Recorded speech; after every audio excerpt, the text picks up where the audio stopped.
Welcome to Soulful Kitchen Podcast. I'm Sun, the Bohemian Vegan. This Own Your Health series is all about the journey to intuitive healing and living in optimal health. Thank you for tuning in to episode 2 of season 1, Own Your Health. In this episode, I'm going to explain Ayurveda and its history a little deeper than I did in episode 1. I also want to discuss how this affected Ayurveda as we know it today, and how this broke the traditional lineage of Ayurveda, which led to Ayurveda as we know it now. But also a little bit about my own personal health journey and how I got here, what I learned and studied along the way in order to ditch Western medicine and take back my own health. Welcome to Soulful Kitchen. So where does Ayurveda come from? It's a very interesting question because not a lot of people know about Ayurveda, and if they do know it, they have a very Western approach to it. So we'll probably go into that a little bit more in later episodes, but today I wanted primarily to talk about what Ayurveda is, the history of Ayurveda, and how it is still used today. Ayurvedic medicine has actually got a very rich history. It was originally shared as an oral tradition, and Ayurveda was, they say, recorded more than 5,000 years ago, and in the traditional language of India, which was Sanskrit. So over 5,000 years ago, it started to be recorded. So imagine how old it is before that. So Ayurveda theory is actually very interesting, but of course, like any kind of science, it is very in-depth. It is not a simple thing to understand, but it can actually be simplified because Ayurveda is a medical science that treats the cure rather than goes for just the symptoms, which Western medicine tends to do. But as a whole, Ayurveda is a preventative medicine or a preventative holistic health system. And another thing to point out about Ayurveda is that when we look at the treatment of going to the cause of the problem, we're looking at it from a perspective that this is an imbalance in the body or the mind or just generally in your health, which is very different to the approach that Western medicine takes. So, if we look at things from a perspective that we are responsible for these imbalances, that what we're doing in our lifestyle needs to change, that is what's causing you to not be well.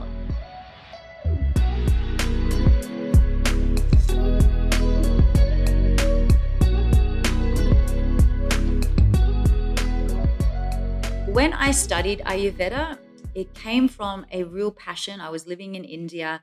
I was in my yoga school, my first 200 hours, and I had an introduction to Ayurveda.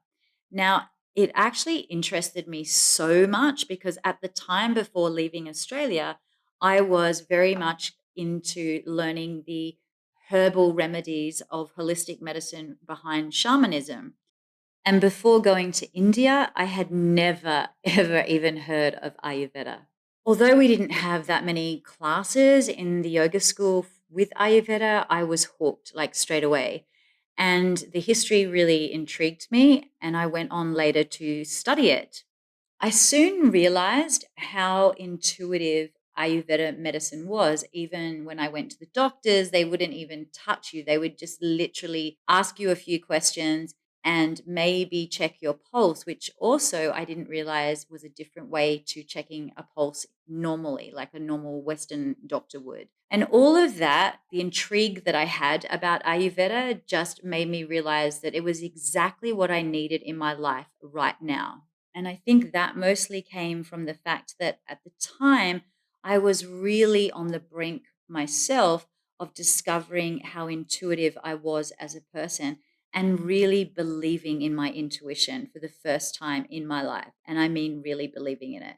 So, having a holistic medicine come into my life at that time when I was really discovering my intuition and my insight, I felt like it was the piece of the puzzle that I needed right at that time. And I guess my journey, my spiritual journey, has been very much about that. And my spiritual journey is very tied into my health journey. They're not exactly the same, but both of them walk pretty much side by side, just like yoga and Ayurveda do.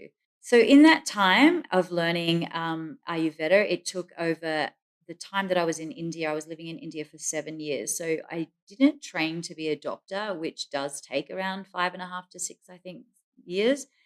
I did have the opportunity to possibly enroll in a school at one point, and I decided not to. But I did study Ayurveda in the whole time that I was in India.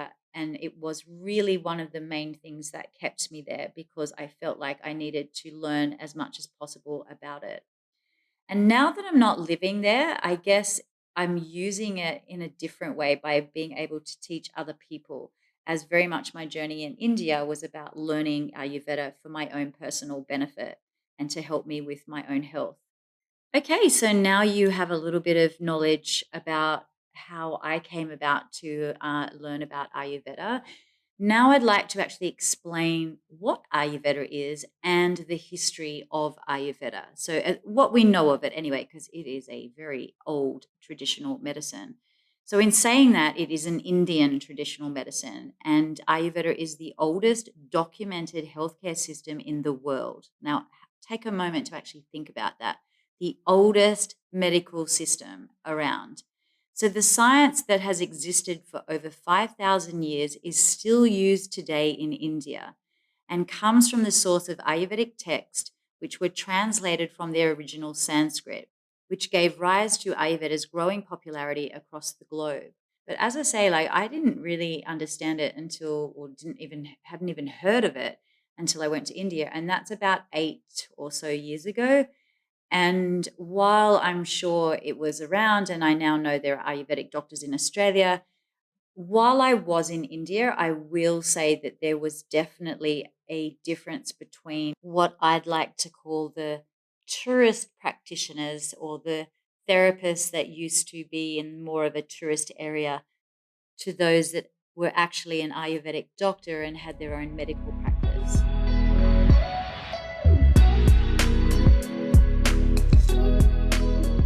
So let's talk about the common sense behind the science, like how or what it is, basically. So Aya, which means the first part of the word, life, and Veda means science. So literally, it translates to the science of life. So this is more than a health system. It is a vast body of knowledge for everything in the cosmos.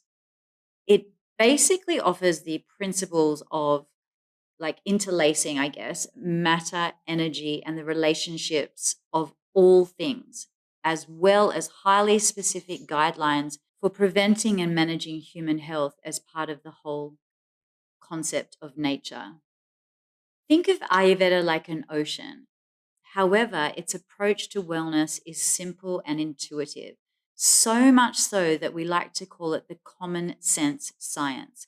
It is objective in its approach to wellness through the balance of the mind and body through lifestyle practices, natural therapies, and herbal remedies. I mean, even saying that just sounds beautiful, doesn't it? A very vast difference to our Western science that only really looks at treating the symptoms of a problem rather than the cause of a problem, which does bring me to a topic in regards to Ayurveda, and that is that the main goal in Ayurveda is a preventative medicine. So it's to prevent imbalances in the body.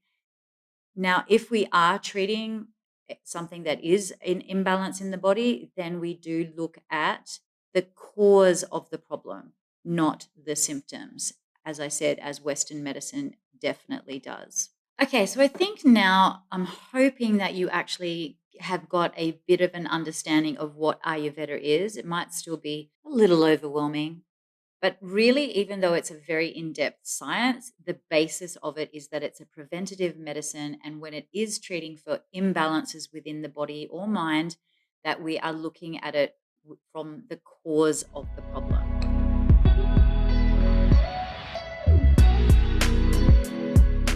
Without going into the all the Sanskrit texts and the names, because actually I have a little bit of a hard time pronouncing my Sanskrit names, but in both yoga and Ayurveda.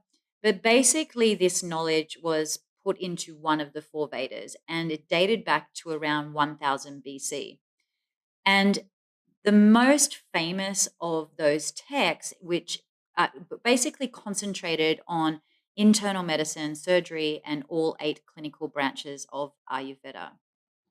It's interesting to note, actually, how the origin of Ayurveda is considered, like, it's basically considered to be divine and comes from the Hindu god Brahma. So the god Brahma was known as the creator of the universe.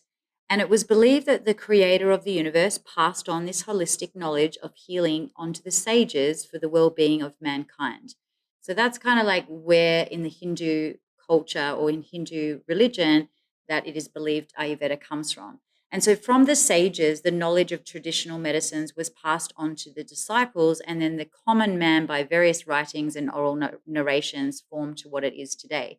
So the information about the healing properties of the herbs was actually composed in the form of poems. They were used by sages to describe the use of medicinal plants. I just find the Ayurveda history really intriguing, and I actually got the opportunity to teach it at a yoga school that I was teaching at. And that was a school where there were students learning to be yoga teachers. And I was a yoga teacher teaching those teachers. It was only in the program as for 1 hour. And I tell you, used to have so much interest in it afterwards. And it's a pity they didn't do more of the Ayurveda in the school. But anyway, so when I was teaching that, I had a lot of research that I had done, as well as information that had been given to me that they wanted to include in the program. And in that information, I found it something really interesting. And that was that even though we have a lot of other holistic medical systems or health systems throughout the world, a lot of other cultures came to India to take the medicine practices of Ayurveda back to their countries to use as the basis for their own holistical medical systems. And then you also have, like in ancient India, not only gave Buddhism to China, but also their precious Ayurveda medicines that became the basis of Chinese medicine. I could also understand how that could be connected because in Ayurveda, we have mama points, and in Chinese medicine, you have acupuncture points or pressure points. So they actually pretty much align up. And also you have like the digestive fire, and then you also have the qi, which is in Chinese medicine. So there's a lot of similarities between the two. And then there is prana, which is energy, vitality, or power. So the prana is like the foundation and essence of all life, the energy and vitality that permeates like around the whole entire universe, not just within us. But prana has many channels in the body. And in comparison, also this is another thing that Chinese medicine also talk about, like with the meridian points in the body. Yeah. So the flow of energy throughout the body.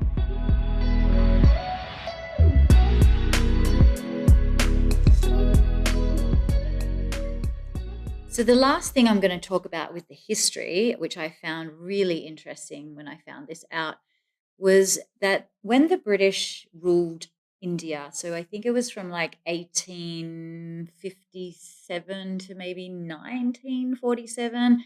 I would have to look that up to be 100% sure. So, it was around 100 years, let's say, right? Give or take. And when that happened, basically, the British came over and completely banned Ayurveda. Like they just said, you cannot practice Ayurveda. Now, when you think about that, that's a lineage. So you're talking about an ancient holistic medical practice that's been around for over 5,000 years. And all of a sudden, it has to stop. And this is only in the 1800s. So, it's been around a long time. And I guess in that 100 years, that the lineage being broken also changed Ayurveda a little bit. This is my personal opinion of it because, 100 years is a couple of generations, right? So it couldn't be handed down the same way as it probably was in the past because it was banned. And that, interestingly enough, is when Western medicine came into India. Now, having lived in India, I have to say that it's really quite um, interesting because one of the things that I noticed when I moved there was that there was a pharmacy on every corner, or a chemist or a drugstore, whichever terminology you use. There was literally so many around, and also you could buy anything. You didn't need a prescription from a doctor, so you could just go in there and get it. That's not something we have in Australia. Maybe in other countries, but not in Australia. So I wasn't used to it. And then on top of that, it was actually very cheap. I also was trying to break away from, Western medicine. And I would just see these people just hanging around pharmacies all the time. And maybe there was a doctor or a resident doctor there as well. And we're just talking like Western doctor, not Ayurvedic doctor. They were all like lining up and queuing up around these pharmacies. And then when I started to learn about Ayurveda, I realized that, that lineage had been broken, and it was really quite sad. And I guess those generations got used to not having them around. And therefore the generations after that, based on the generations that had lost Ayurveda, continued to, I guess, educate their children on Western medicine as opposed to traditional Ayurvedic medicine, which, in my opinion, is tragically sad. When the British Empire left India, now I'm no historian, but this is just what I know. That is when Ayurveda started to slowly be back introduced into the culture. But Western medicine still, I must say, is still the primary kind of medicine used in India.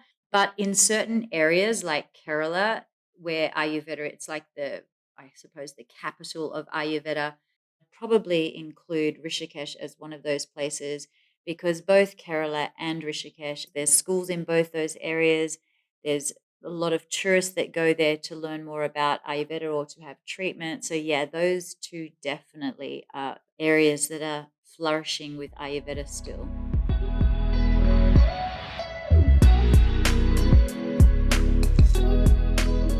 When I was living in India, I used to live on the beach, like literally on the beach.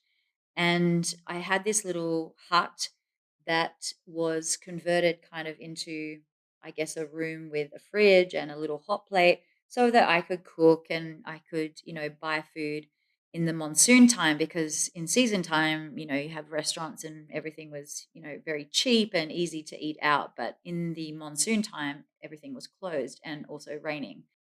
I felt very lucky, I guess blessed, because everyone kind of looked after each other, and I was no exclusion to that, even though I wasn't Indian.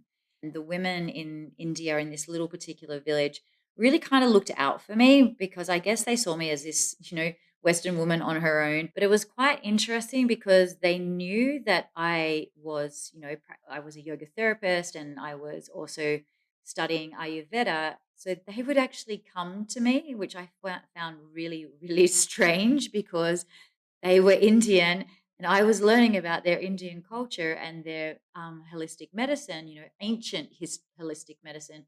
And they knew nothing about it. Like, they knew what Ayurveda was, but as I said, that lineage had been broken. So they didn't really get it and had been brought up on this Western medicine. So my landlord, in fact, she had some really chronic illnesses. And I knew it was the same kind of things that I had been dealing with.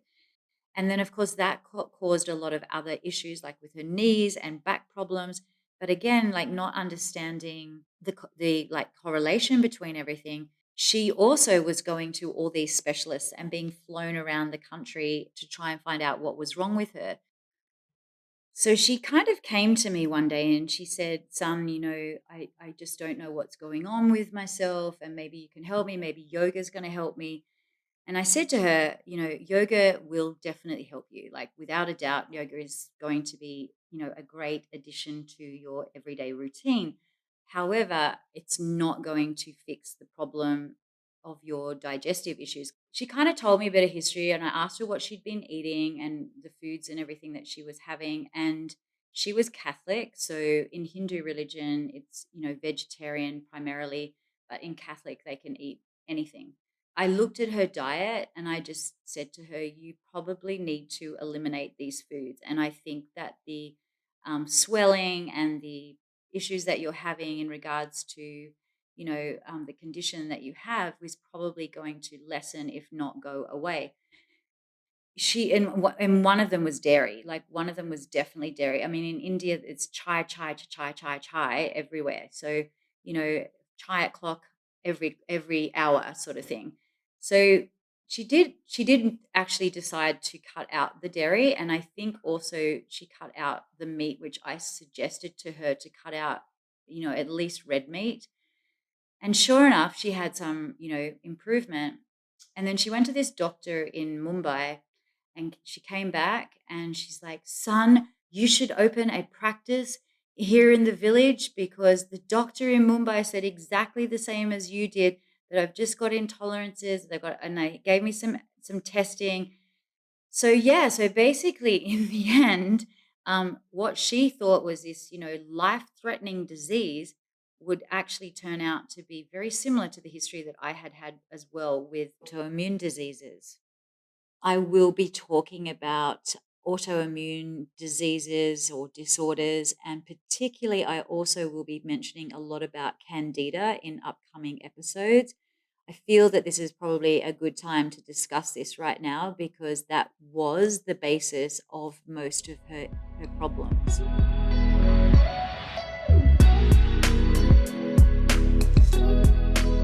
So I think the final thing I want to explain today is probably just to go into Ayurveda a little bit more in depth. Now that we've kind of discussed the history, just so that you have a better understanding of the concept of the science.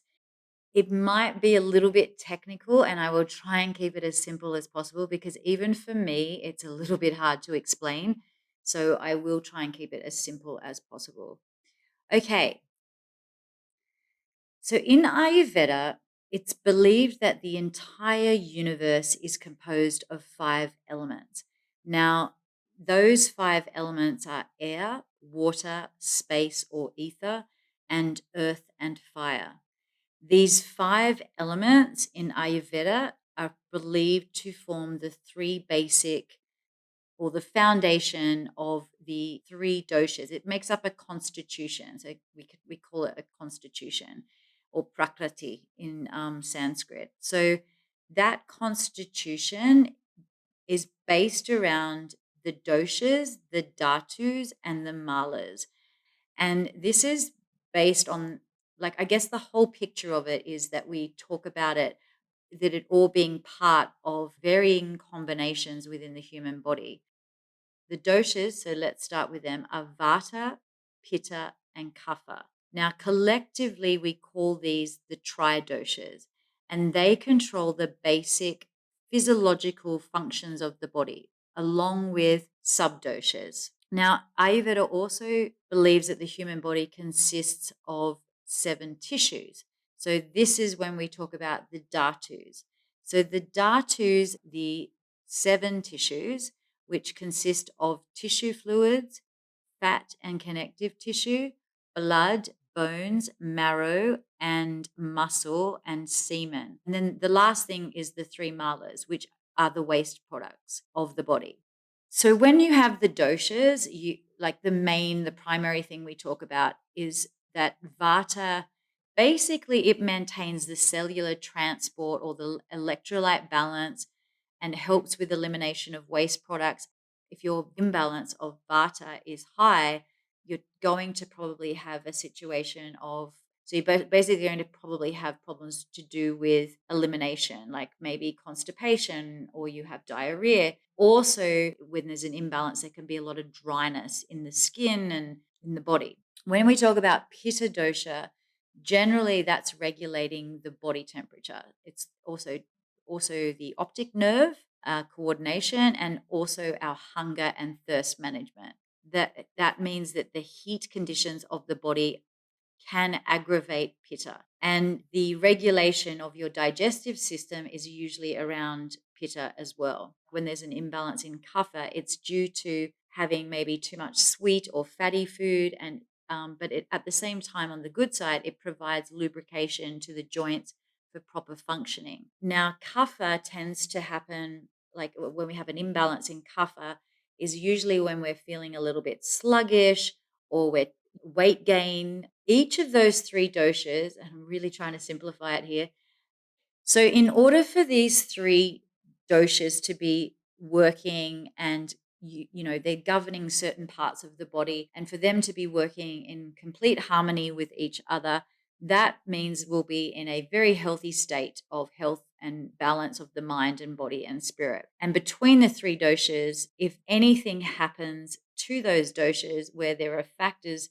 that don't maintain that balance, that creates an imbalance between the three, causing a state of illness or disease. In Ayurveda, it's believed that a perfect balance between the nature or natural elements and the tridoshas of the human body should be maintained for a healthy state of living by following the principles of the divine wisdom.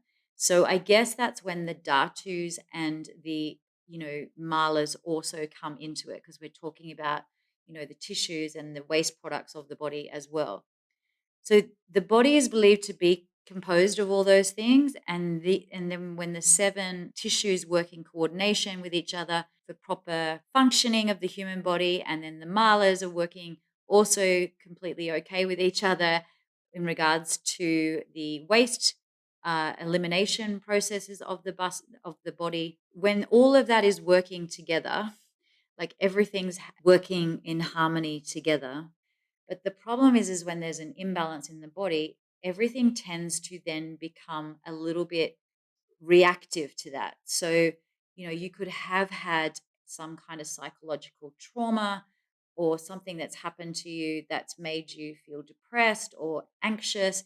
And that is also going to affect the doshas. So, anything that's going to cause a disruption is going to create an imbalance. So, even though the psychological process of going through maybe depression causes you to then eat more fatty foods or more sweet foods, then that possibly could end up creating an imbalance in kapha in the body. And that would bring us into a very sluggish, kind of lazy kind of mode. But as I said before, could also cause other issues within the body.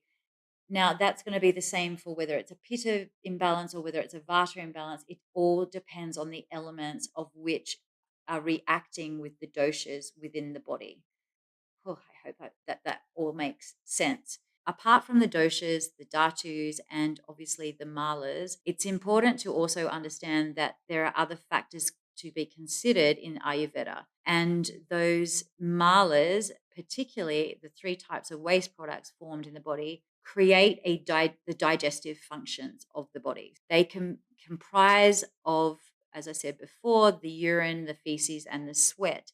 And Ayurveda explains that if the balance between tridosha is not maintained, these waste products of the body are not effectively eliminated. And therefore, this will lead to further complications. Like when we have diarrhea or constipation, can actually lead to asthma. Think of asthma as being something to do with the breath. So it's, going to be governed by the air, and rheumatoid arthritis, which I just want to point out in Western medicine is considered an autoimmune disease, which I find really interesting.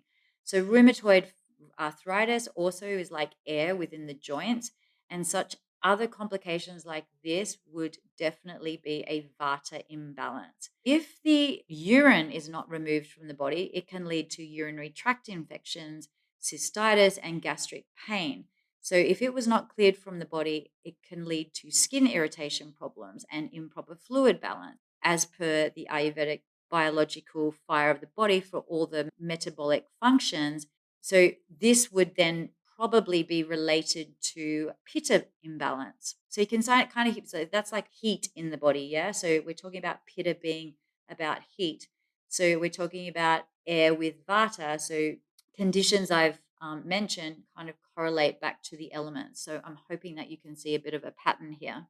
Now, when we have these imbalances in the body, I guess by the principles of Ayurveda, the biological fire of the body for all the when we talk about the fire in the body too, by the way, we're talking about Agni. So Agni is the digestive fire, which in effect, I think there are 13 categories of Agni in the human body, and the most important is the one responsible for the digestive fire. So when this is happening, this digestive fire is working normally. Again, you're going to feel you're in optimal health. But if that digestive fire gets affected, again, it's going to bring or elevate the pitta in the body. That could also increase acidity conditions in the body. So elevating that pitta levels, but generally just think of like heat rising in the body.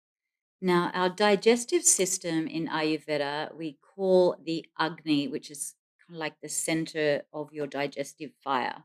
When that is out of balance, that can create a lot of problems. And so, generally, we need the digestive fire or the Agni to be working normally. But if Pitta creates too much heat in the body, that Agni gets disturbed. And therefore, obviously, heat related problems will start coming out in the body. And also, it helps us to feel energetic and not feel lethargic, right?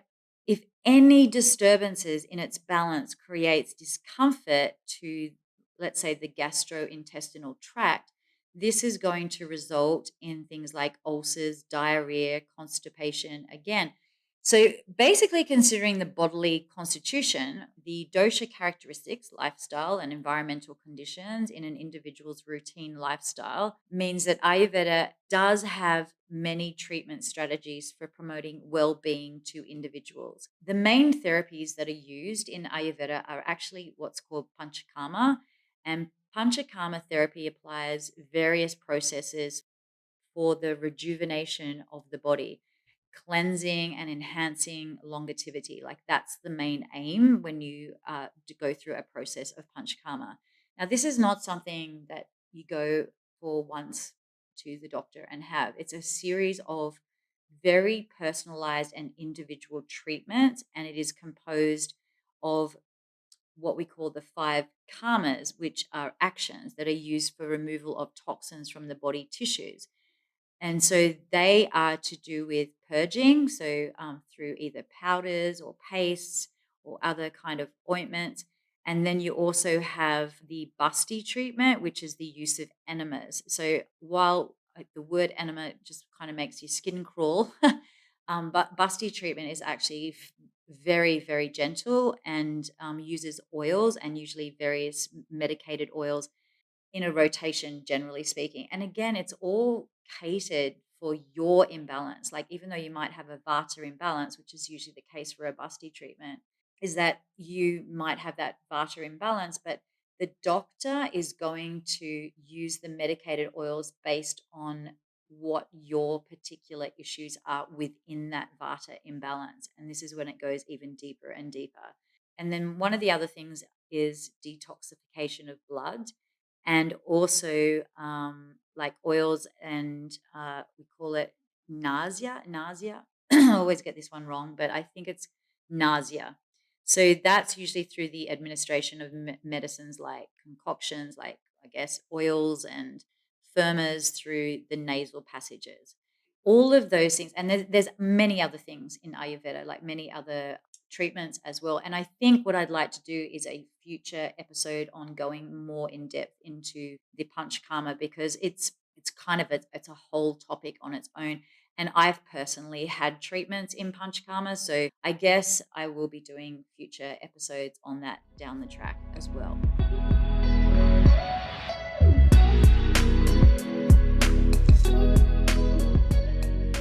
I think it might be time now to summarize and put this all into perspective because you've learned a lot today. You've learned a lot about history. I've given you a couple of stories about my own personal journey as well, my experiences in India, and finally, kind of just trying to give you a very snapshot view of Ayurveda. When we talk about Ayurveda, we're talking about the therapeutic principles of Ayurveda, like it's a focus on Prakriti and Tridoshas, and these principles explain that every individual has his unique constitution, which we do call is called as Prakriti. So Prakriti, because I didn't really go into this, but Prakriti determines the characteristic response of each individual to medications, environmental conditions, and dietary factors. In that tridoshas are Vata, governed by air and ether, Pitta, governed by fire and water, and Kapha is governed by water and earth. Aside from that, we did discuss the history, and Ayurveda does have a rich history. However, there were certain drawbacks in approaches towards it, obviously, when the British took over, and that actually inhibited its growth, and then the Western medical system was implemented. So I think that I'm going to leave it there, and hopefully that all makes a little bit of sense, because this is probably going to be one of the hardest episodes that I've had to do, to try and just give a like my knowledge that's in my head and explain it. I don't know why it's been a little bit hard for me to do it. That's everything I wanted to explain to you today. Next week, I'm very excited because I have a guest speaker coming on, and he happens to be my vegan mentor. He lives in Australia. I live in Mexico. So the time difference of getting his interview is actually going to be quite difficult, but hopefully everything works out and I can bring that episode to you for next week. And I really hope that today you've learnt something, or that you've taken away something that might actually help you on your own health journey. If you want to know more about Ayurveda or intuitive healing, please just message me. I'm more than happy to answer your questions. And even if you have something you want to share on the show, I'd also really love to be able to interview you. Maybe you have a story of your own that you'd like to share with others. So I hope that you live your life in good health, eat lightly, breathe deeply, live moderately, cultivate cheerfulness, and maintain an interest in life. Namaste.